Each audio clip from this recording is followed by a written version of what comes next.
Well, hello everyone. Welcome to the next installment of Carly's Alma Primo VE Open Office Hours. Today we're going to be having another session of lab reports by your iShare library colleagues to share with you some of the neat things that they've been doing in Primo VE. It turns out today all of the submissions were about Primo VE. I'm just going to go through a couple of announcements and reminders, and then we will get right into our lab report sessions.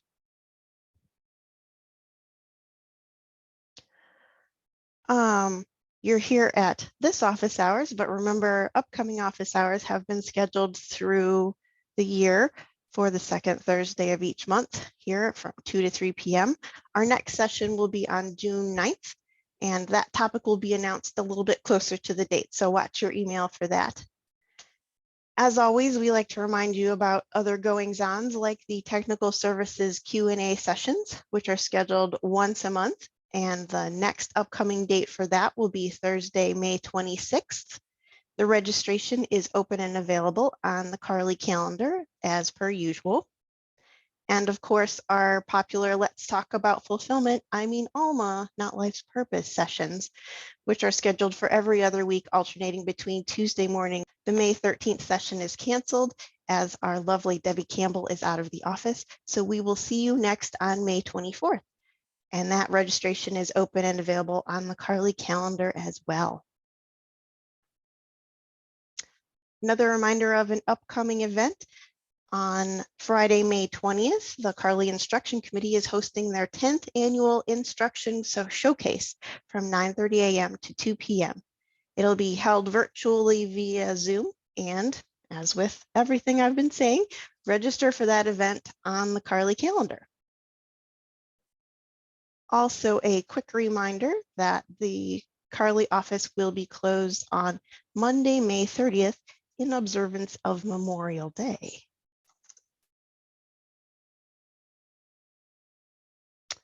We also wanted to make sure you were all aware of some upcoming retirements at Carly, which is very good for them and very sad for us. Our own Chris Hammerstrand, Director of User Services, is retiring at the end of May, and Gordon Fellows, Assistant Director of System Services, is retiring at the end of June. So we would like to invite you to add your voice to our celebration to their many accomplishments and contributions to the entire consortium by contributing a message, photo, or video to our digital group card via Kudo board. I'll put these links in the chat for you. So if you get a chance, go over there, remind them of a memory maybe that you have or something that you enjoyed working with them on. And I know that they will love to read those as they prepare for their upcoming well-deserved retirements. And we know, and I know, that we wish them all the best.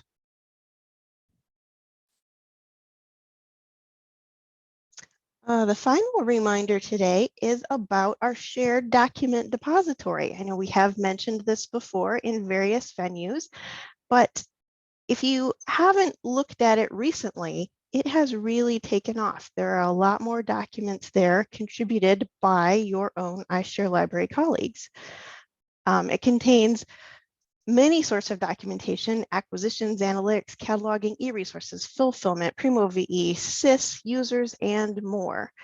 And it is only as good as the contributions made by the community. So if you have something that you would like to contribute, please go to that page and look at the section for submission guidelines. We'd be very happy to get your documentation and post it up there in case it might help someone else at another iShare library not reinvent a wheel. Just to note, this documentation is not peer reviewed by Carly staff or any committee. It is for you to post for the information that you've written up for your institution, just with the hopes that other institutions might be able to then read it and benefit from it and use it as a starting off point to write their own documentation. So with that, I don't want to take up any more wonderful time from our presenters today. They'll be going in approximately this order, I believe.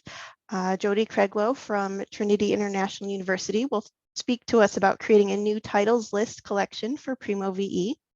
And then Amy Walker from Joliet and Alice Creason from Lewis University will talk about a couple of different things in terms of citation styles in Primo VE.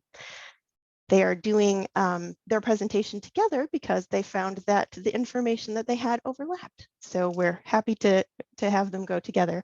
And finally, Lori Thompson from SIU Med will talk to us about resource recommender in Primo VE.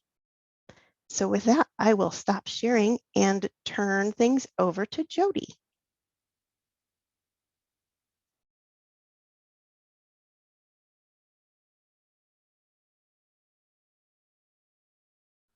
You know, it would help if I actually unmuted myself. There we go. Hello, my name is Jody Craiglow. I am the technical services supervisor at Trinity. And I just, to give you a little bit of context on this, we here at Trinity have just adopted a remote MDiv program. And because of COVID, we had migrated a lot of our acquisitions over into ebooks rather than print books. And we wanted to have some sort of an option of showing off the new titles that we had purchased, both electronically and physically, to our patrons, and trying to figure out a way to do that that was both user-friendly and didn't take a huge amount of upkeep. This is what we have come up with so far. It can still be tweaked. Especially if we have anybody out in the consortium who knows how to automate sets and jobs, that I would love to have a conversation with you about this. But that being said, I am going to be talking kind of about a three-step process, and there is no way that I can cover analytics, set creation, and collection creation within a 5 to 7 minute time frame. So what I am doing right now, I am throwing a couple of links into the chat. The first one has my presentation materials in it, both this slideshow that you are about to see and a full description of the workflow that takes you step by step on how to do this. That's in the first link. And the second link is just showing you what our new titles collection looks like. So with that being said, I will go ahead and get started. So looking at this, essentially what you're going to do once you get your system set up, it's a pretty easy process. It's three steps: grabbing the analysis, turning that analysis into a set, and then uploading that set into your collection. I did it. I updated our own collection this morning, and it literally took me about 4 minutes to do. So if you set it up right, it's not a difficult process. It's a little bit fun at the beginning trying to get everything set up, but if you follow the instructions, it shouldn't be too hard.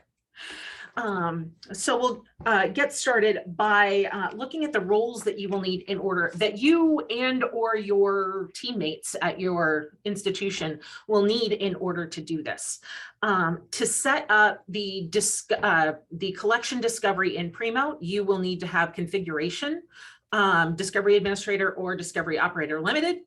To set up the analysis, you'll need to have Design Analytics. To create the sets, you will have to have some sort of manager or administrator role. Any one of those will give you access to sets. And then to set up the collection, you will need to have the collection inventory operator and the collection inventory operator extended. That's a piggyback role that you'll need. All right, so our pre-step is to get into configuration and turn on collection discovery if your institution doesn't already have it enabled. So that involves you getting into the configuration menu. And if you follow the breadcrumbs that I gave you at the bottom of the slide, you should be able to get in there. And all you will need to do then is toggle this little switch that says collection discovery to on. And then perhaps also put some sort of description in there. Just a word of caution. Anytime you get into configuration, please be extremely careful because you can break Alma very easily when you are in configuration. But that's all you have to do to set up the visibility of your collections. All right, first step is setting up the analysis. And I know that Alma Analytics drives fear into the hearts of many a cataloger. So what I did was I created this analysis, this exact analysis that I am showing you on this screen, and I saved it into our shared Carly folder. So if you get, again, if you follow the breadcrumbs at the bottom of the screen, you will be able to access this report or this analysis. And you'll notice that all you see there, all that comes back on it is the MMS ID list. That's all you will need in order to create your set in Alma. But just to kind of take you through my rationale for how I pared down this list, what that first line, that timestamp add weird SQL thing, basically says it's an ongoing search that it will go out there and look for anything that has an MMS ID that was created in our system fewer than 365 days. So if you're interested in setting up a collection like this, and you only want it to be 6 months, put 180 in there instead of 365. Or if you want it to be in the past 30 days, put -30, anything like that. And you can change the time on that.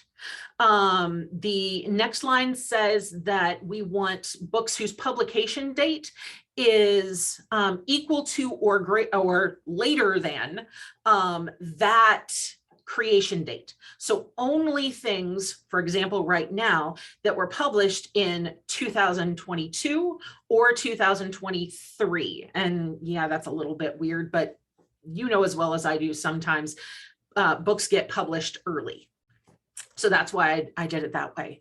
I want to look for books because both books and ebooks fall under the material type.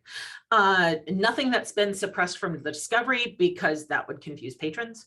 And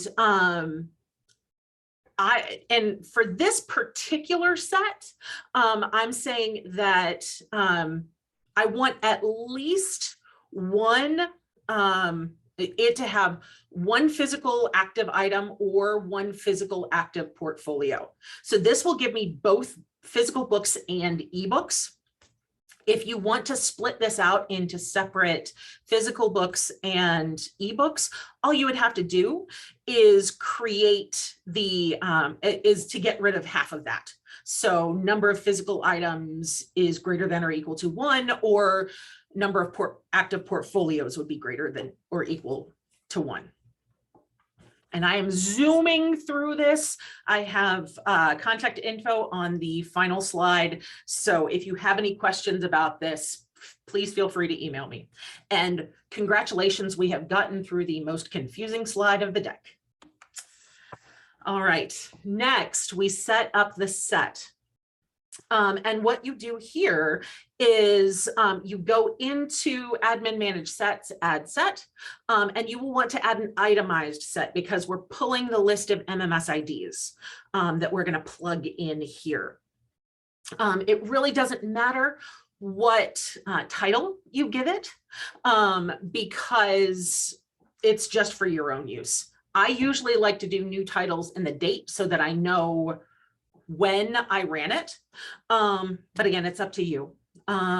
You can set it to private where only you can see it, or you can set it not to private so anybody on your team could use that set. Make sure that the status is active right here. And then you have a couple of ways that you can bring in that MMS ID list. You can either export an Excel sheet from analytics, or you can have it pulled directly from analytics. I tend to use the former because for some reason in our system here at TIU, trying to get that analytics list to populate takes about 3 years. It will just clock on us and clock on us and clock on us. And then literally about 5 or 6 minutes later, it'll finally populate that option, the list of options to import an analysis. So, all right, so we got the set up, and then it'll run the job to create the set, and then it usually doesn't take pretty long if you're using MMS IDs because it knows exactly where to look. You'll get that friendly little automated email that said your set was created successfully. And then what you do is you go into resources, manage collections, and then add a top level collection. Because what you can do is you can add, creating a top level collection means that you can also add sub collections under that. You are able to, in our case, what we did was we had a top level collection of new titles, and then we did 2 sub collections of new print books and new ebooks, in case people wanted to be able to narrow down that list, because unfortunately you can't facet a collection. That is an enhancement that I would love to see Ex Libris make in Primo and Alma, but as of yet, we don't have that functionality. So you will want to choose Mark 21 for your record format.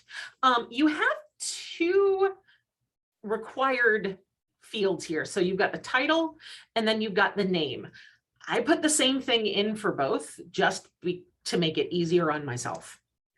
You'll have to choose the library that you are developing this list from. So for those of you with multiple institutions, choose accordingly. And then you go ahead and hit save, and it will create your collection for you. And then you need to go populate your collection. So what you do is once you get it, you might have to get back in there and, just hit edit. You have the option of setting some preferences here. Oh, one other thing that I forgot to tell you about, this thumbnail upload right here. You will probably want to go find or create some sort of graphic for this, because if you don't put a graphic in, they will give you the placeholder graphic, which honestly is kind of tacky. It looks like this broken down envelope that is just not at all appealing. So my advice to you, go find some sort of nice looking graphic that will get people's attention. All right, now on to this. And this is where your set comes in handy, because what you can do now is in your title list, you can click on add titles from set, and it will give you all of the sets in your institution. And you can choose, the new title set, and it will automatically populate. And that usually takes a minute or 2 because it's another job. And then it may take a few more minutes after that for it actually to publish in Primo, because it's one of those, regular publishing kind of things. I think it about 15 minutes or so. And then it should be updated. All right. And then also, before I go into the updating slide, just so that you can see it, I'll talk about it in the next one. But when it comes time to update this remove all will be your friend, because you are going to wipe out this list and repopulate it when you update it. So what you're doing, when you update it, you export those same analysis results, just that list of MMS IDs, or you can pull it directly, when you are creating the new set, you can pull directly from it. You will need to create a new set every time because it won't let you get back in and edit itemized lists from an analysis. So you'll just have to create a new one, but it doesn't take long. Delete the titles currently in your collection to give you a clean slate. Add the titles from your new set or sets, and then wait for Primo to refresh. Like I said, I updated our new titles collection this morning and it took me about 4 minutes. So, and then if you want to, you can go see what it looks like in our system. So if you have any questions, please feel free to contact me. My email address and my work phone number are right there. And I will surrender my screen again. Thank you very much. Thank you, Jody. That was wonderful. I do see we have a question in the chat, but we are going to hold questions till the end just to make sure we get through all of our presentations. So with that, Amy and Alice, would you like to take it away? Sure, I think Alice is going to present for us. Yes.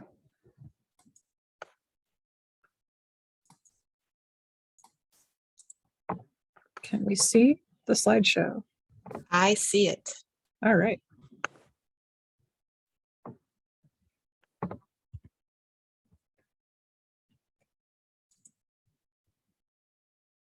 Whoops. Oh. Here we go. Is it full screen? You're not Yes. seeing like, okay, excellent. Yeah. All right, so Amy and I are presenting on citation styles in Primo VE, and that is both editing existing styles that came out of the box with Primo VE and then adding new citation styles in Primo VE. And I am Alice Creason, and I am the head of library technology and technical services at Lewis University. And I am Amy Walker. I am the department chair and a librarian at Joliet Junior College Library. And Alice and I are actually the co-chairs of the Discovery Primo VE Task Force, which will be turning into a committee for next year. So what we're going to be talking about today is both managing existing citation styles as well as adding new citation styles. And I should point out that there's some great Ex Libris documentation related to what we're going to be talking about in this presentation, and I have put that link into the chat. Next slide, please. So I just wanted to start out, if you are not familiar with citations in Primo VE, which I assume most of us are, but they are in your tools menu in your Primo VE interface for your patrons. There's a screenshot here so you can see what they look like if you haven't seen them before. Next slide. I also wanted to point out, because I know sometimes we see things in Primo VE and you have to figure out where on earth you need to go to modify them. So I wanted to mention in order to manage those tools and make sure that you have citation styles turned on in your Primo VE interface, you must have the Discovery Administrator role, and it is in Alma Configuration, Discovery, Display Configuration, Configure Views, and then once you've selected your view, it's on the Brief Record Display. And as you can see from the screenshot here, you just can toggle on and off the tools that you want and reorder them in that menu as well. Next slide. So just some information about managing your citation styles. Out of the box, Primo VE supports the standard citation styles, APA, MLA, Chicago Tribune, and Harvard. And those are the standard ones that come just pre-installed. Alice is going to be talking a little bit about how to add additional ones. And one of the things with these citation styles is that they are generally kept up to date in terms of their characteristics and parameters, but a known issue is that the labels are not updated. So for example, MLA 9, which is the current edition of MLA, the citations that are generated match that style, but they may still be labeled as MLA 8. So we're going to talk about how to fix that. Next slide. So how do you work with those existing citation styles that are listed under the citation on Primo VE? Again, you must have that discovery administrator role. This one's a little easier to find. It's in Alma configuration, discovery, other, and citation styles. You can see, you see the list of citation styles that are available. This is just the out of the box set, like I said.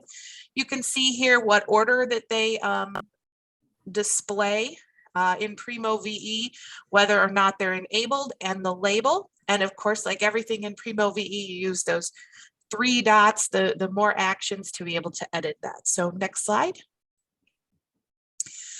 So once you've chosen the citation style that you want to edit, we're in the same place, of course. All you have to do is change the label. It's a very simple change. You can see there's the code, there's the label, the order, so you can change the order. You can select whether or not it's enabled.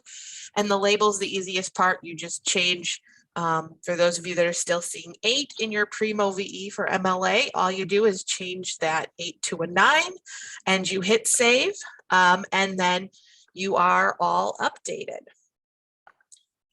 Next slide. All right, so Amy and I decided to combine our presentations because we're essentially going to be in the same area for both of these tasks. So now that you know how to update a label for the out-of-the-box citation styles, I'm going to show you how to add a new citation style to Primo VE. So Primo VE supports the open source citation style language, and the CSL project maintains this repository of citation styles on GitHub. And if you want to learn more about the project, the URL is there for you to explore that website. You need the same roles to update the citation styles as you do to create a new citation style. So you're going to need that discovery administrator role. And we're going to be in that same screen that we just saw for changing the labels. So the Alma configuration, discovery, other citation styles. And these are our current styles that we have. Now, in order to add a new citation style to Primo VE, you're going to need to go to the CSL GitHub repository at this URL. And you don't need to know anything about GitHub. You don't need a GitHub account to be able to do this. You're simply going to be finding the file name for the citation style that you want at this GitHub repository. So don't get anxious about not being techie enough to understand GitHub or know what a GitHub repository is, because you don't really need to know the technical details in order to create or add a new citation style to Primo VE. So from the GitHub repository, you can either browse for a citation style by scrolling down the list. I don't always recommend that approach because there are literally thousands of citation styles in this repository. So by clicking on Go to File, you can perform a search for the citation style that you're looking for. But that's complicated too because you have to know how the file is named in the repository.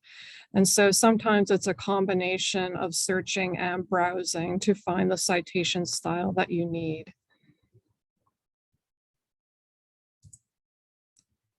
So once you find the citation style you want, and I'm using the example of the American Chemical Society, if you have a strong STEM component at your university or college, that might be something you'd want to add.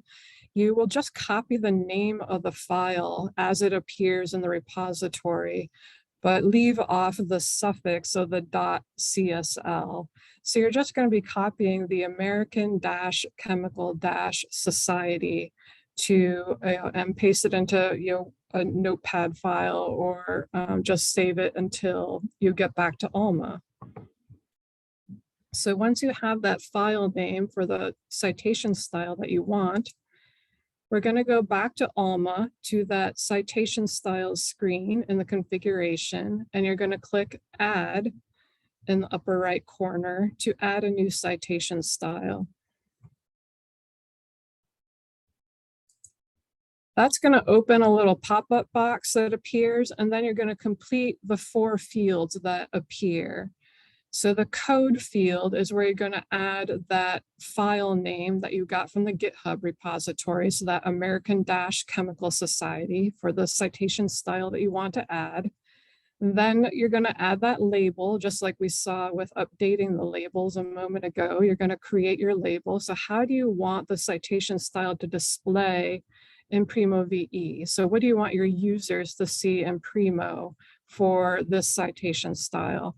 So for my example, I decided to call it American Chemical Society, and then in parentheses, ACS. The order. So what order do you want the citation style to appear in Primo VE? And a caveat here is that it has to be a unique number. So if you decide that you want this citation to appear as the 3rd citation style in the list of citations in Primo VE, then you have to renumber the existing citation styles to free up that number 3, because you can't put number 3 in there if you already have a citation style that's in the number 3 position, because it will result in an error message. The existing citation styles do not get automatically bumped down.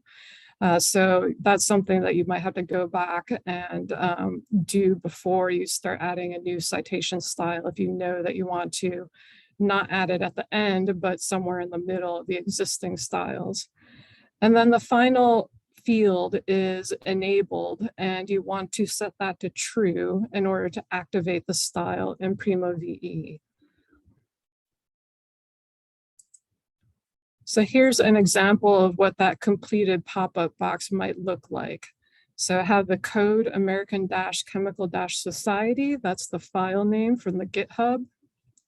I have the label, I have the order that I want it to appear in our citation style list, and then enabled equals true.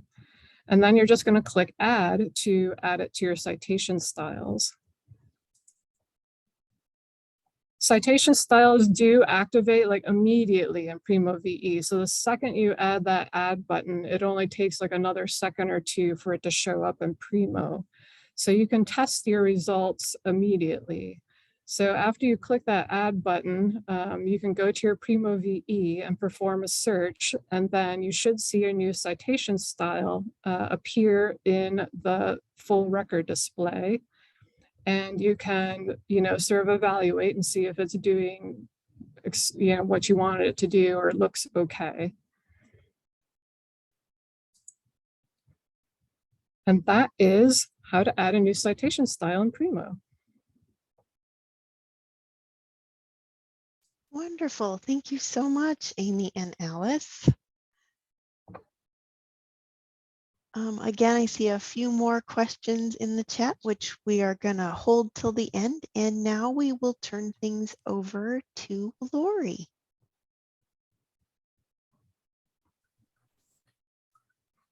Okay. So let's see. All right. There. Hopefully people can see my screen. I have Primo up. Yes. Okay. All right. For those unfamiliar, well, actually, I guess I should introduce myself. I'm Lori Thompson from SIU School of Medicine, and I'm a senior library specialist. And I mostly do all the Primo work because I'm the only one certified in Primo right now. For those unfamiliar, the resource recommender service allows you to recommend the following resources in Alma. For example, a database, a website, a person, library information, or a library guide. You would need, this would be done and achieved by configuring searchable tags within that resource recommender configuration. A discovery administrator role would be needed. And despite how it sounds, it's not actually found in configuration. It's in the Alma menu under Discovery, Other, and then Resource Recommender. We use Resource Recommender regularly, mostly in harmony with library displays and collections. So I'm going to just take you to my PowerPoint and then also actually demonstrate adding a new resource recommender. So my PowerPoint here. Okay. I'm going to go right to this. And again, it's done by library tags. You'll need the discovery administrator role. Here's an example of one that we did. And I don't know the proper name for these resource recommender things, but we call them cards. And so by putting in the tag search 3D printer, then when you're searching the catalog, then the card library guide will come up because we've configured that, and a suggested librarian will come up. And I have found that it helps to gather the information before you start configuring, especially the tags. If you don't have enough done, you can always add more tags later if you think, oh, I should have added this. You'll see the box in the form that we're talking about, but one of the options is to choose views all. And you'd want to do that if you want to see it in your test view. Make sure that you choose all. And the one I'm going to create is for graphic medicine. So this is an example of the notes that I would have and prepare ahead of time. I would want the key, the name of the collection, fill in what the description of what this is, the link in the case of this library information one. It has a link that it goes to, and then these are the directions that you would do once you get into this form. And again, I'm gonna do this one for you, so it'll make more sense when we get to that part. Then the hardest, or the thing that I had the most trouble with when I first started, is I actually started to make one of these, and I had seen it at a presentation, but I didn't know what to put in this key, because nothing in the documentation told us what to actually put in that key. So I reached out to someone at Ex Libris, Jenny Drake, actually. And she said, in the case of this, where it's suggested librarian, she said she just put in person and her own initials. So that's what I did. And that's what my notes said when I made this, that I put in person, KW for Carly White. The person will generate itself. You only actually put in what's in yellow there, person. And you don't have to put person. I could have just put Carly White, but when you're making multiple resource recommenders, sometimes it's easier to keep track of what screen and form you're on. So if you had a form for a website and you had a form for a person all showing up, you may want each one of these to be unique, just to keep your own self, organized and on track. This, the one that Carly did, you can put an email. She didn't want her email in there, which was fine. She did have an image because this is 3D printing, and she had a picture of a bronchi on the printer actually printing. So that's what we added. Then for a website, this was an example of a website that we created to showcase the Civil War medicine collection that we did this in October. And there was a display, an in-house display in the library. And so we wanted a collection of books so that people could know to do. This was so popular that we kept this collection. It's still up in our collections. Again, here I put website. I meant to put website Pearson, but you could put Pearson, and I already saved it. Once you save the key and save the form, you cannot change the key. You can change the name, but you can't change the key. So, and then on when it displays in Primo, this Pearson Museum is a clickable link that takes you to the website. And this, of course, would be the link. Now, it says link text here. We found when we put the link text Pearson Museum that the name displayed, and it just looked odd because it had Pearson 3 times in the description, in the link text, and the name. So we decided just to leave the link text off. And that is the end of my PowerPoint, which will be available too. But I am going to go into Alma and show you how this is done. Okay, so again, this is done not in configuration, but in the Alma menu under Discovery, under the Resource Recommender configuration. Here you can see that we already have some set up, and on the database, we have one database set up. That's the Pearson. We have 3 library guides that takes it back to the LibGuides. One, actually the database is something else. So the website is the Pearson. We have 4 in the suggested library personnel. So here are my notes, and I'm going to go and actually set one up for graphic medicine. So I'm going to go here to library information, the edit, and we're going to add a resource. Here again is where the key is. We've already decided that the key is going to be called graphic medicine.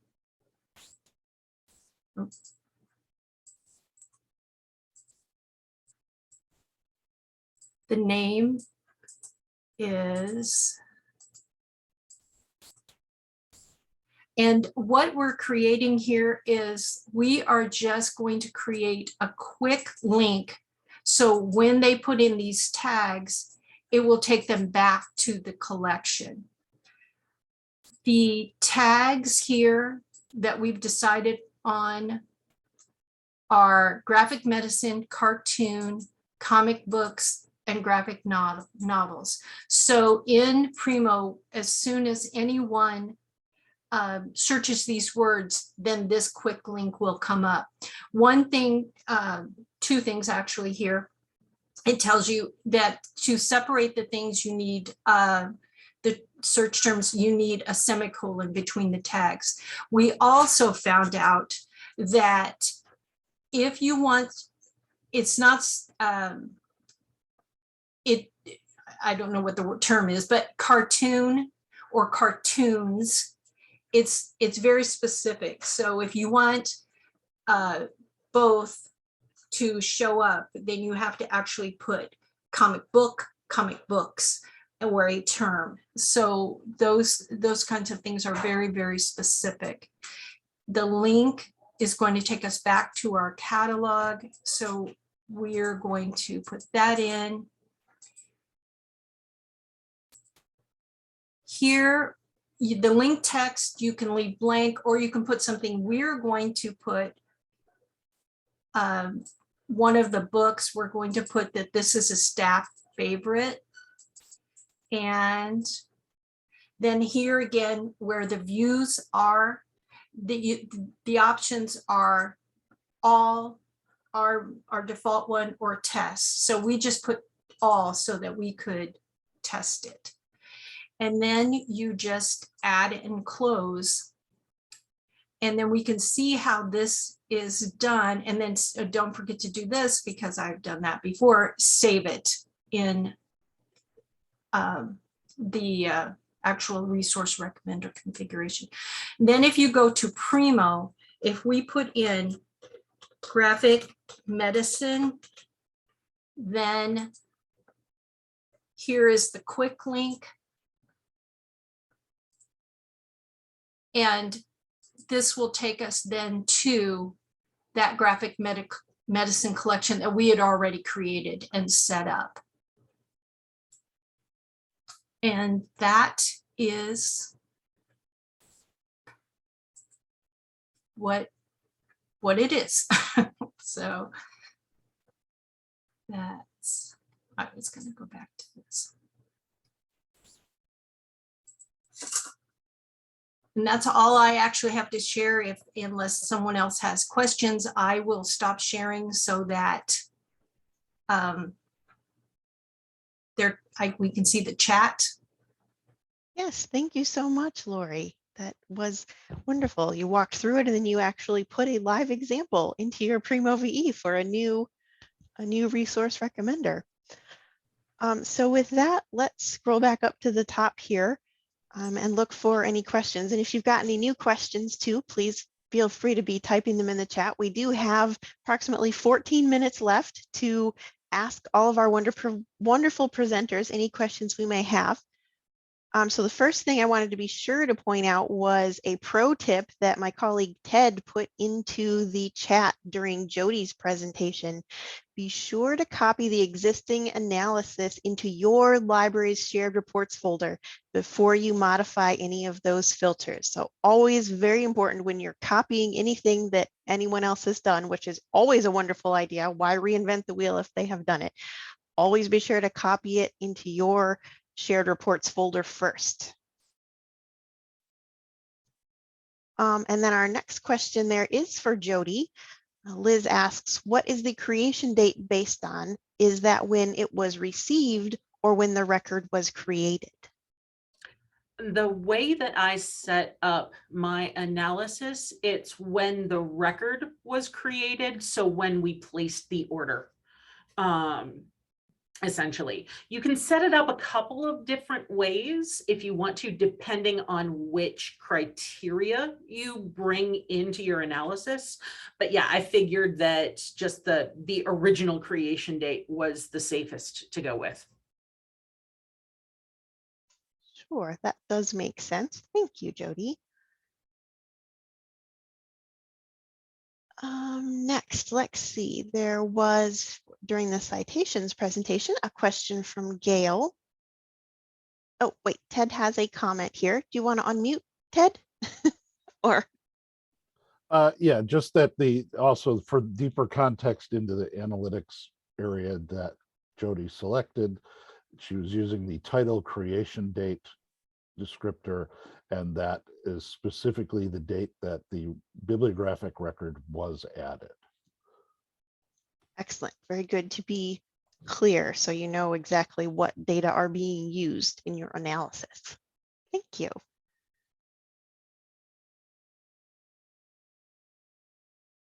Looks like our next question, there was an answer, maybe going back and forth in the chat, but we'll just make sure that everyone saw it.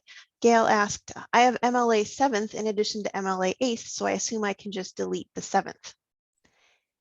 And Amy's suggestion was to just disable the 7th, that is to set it to false instead of true. So it'll be in there, it simply won't display in Primo VE anymore, since both 7 and 8 are out of the box styles.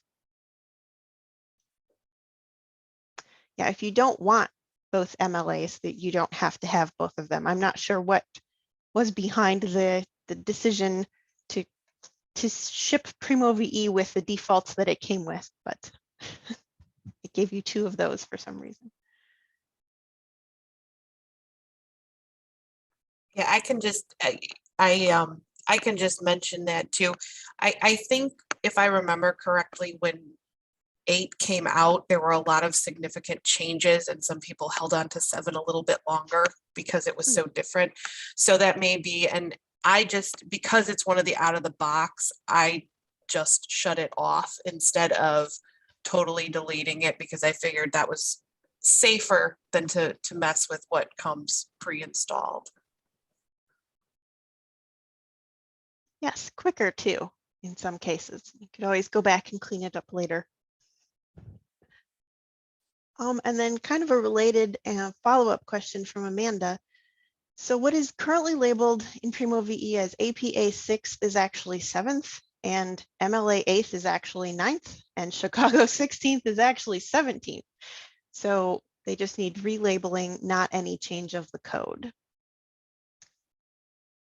And Amy answered that, yes, that is correct. What's happening is they're keeping the default code, which is for APA, for example, probably going to be, if you were to go look in the GitHub, apa.csl, like Alice showed us, or mla.csl, or whatever, Modern Language Association.csl. That code is always being kept up to date with the most current edition. So what happens when a new edition comes out is they update that code, and then they make a new code for the previous edition that says like APA 6.csl or MLA 8.csl, so that the code for the GitHub repository that Primo VE is calling on is always going to stay the same, and that'll have the most recent edition. And then they make a new code for the older edition. So for whatever reason, just because of the way I guess they've created it, that label isn't going to get updated anyway. There's no way for Primo VE or Alma to go out and check the repository and see what edition it is. But a person can do that. And I can actually show you some analysis that I did, if that would be helpful real quick. I was doing some work for our friends at Concordia. They had these exact questions about their out of the box. And so basically this is very similar to what Alice showed you. I just went into that GitHub repository and I looked for the current APA file, which I know is defined as apa.csl. And if you dig into the code here, I don't know if you can see that. My bar got in the way. You will see American Psychological Association 7th edition is the edition that is for the code apa.csl. So that is actually how you can go in and check. Once you find that file in the GitHub repository, if you open it, you can see what edition it is if you just want to double check that information.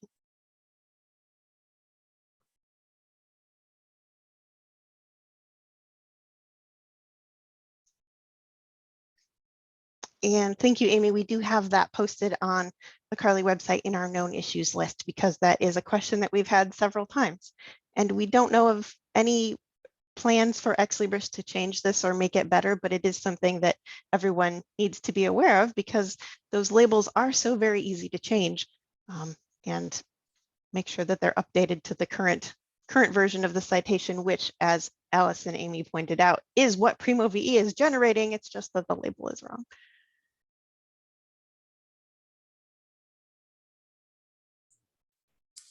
Jessica, I forgot. I wanted to show what multiple cards look like when they show. Would it be all right if I shared again? Absolutely. I don't see any other current questions in the chat, but if you've got them, please do enter them while Lori's sharing this last tidbit with us.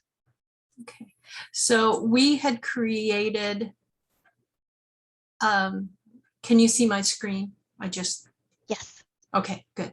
We had created a booking, and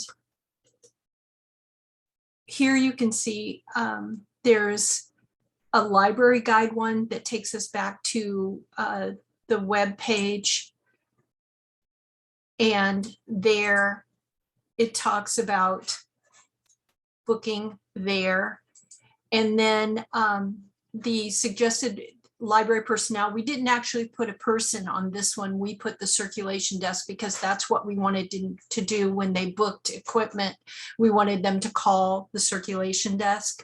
And if you have Outlook set up, which we do, then you could actually open a booking request and email about that too.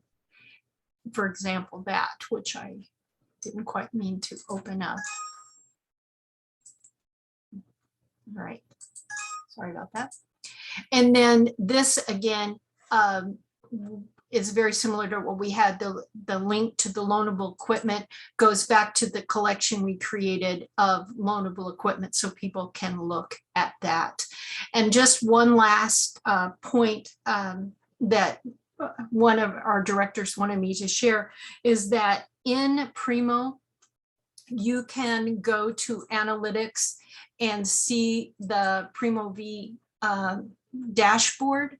And we found, we just happened on this, that when we went to look at the bottom where it says resource recommender appeared, you can see that in October, when we set up this, the one for Civil War, we had 231 times that the resource recommender appeared. And January, when we set up the booking ones, we had it appear 477 times. So those were kind of interesting numbers, but we also had it in the newsletter, and I think that's why people clicked on it so much. Yes, and that's great to point out too, that resource recommender is one of the things you can get out of Primo Analytics. You can see how frequently your users are using it, Exactly. which is great. Thank you. Are there any other questions from anyone? I don't see that anything came in the chat.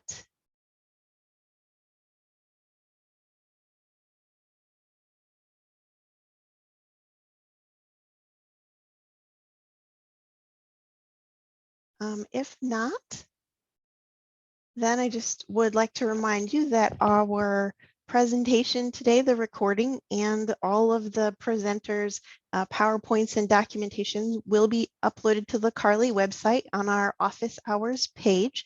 So if you didn't quite catch the link here, it will be posted there for in perpetuity, I guess, for the time being, at least.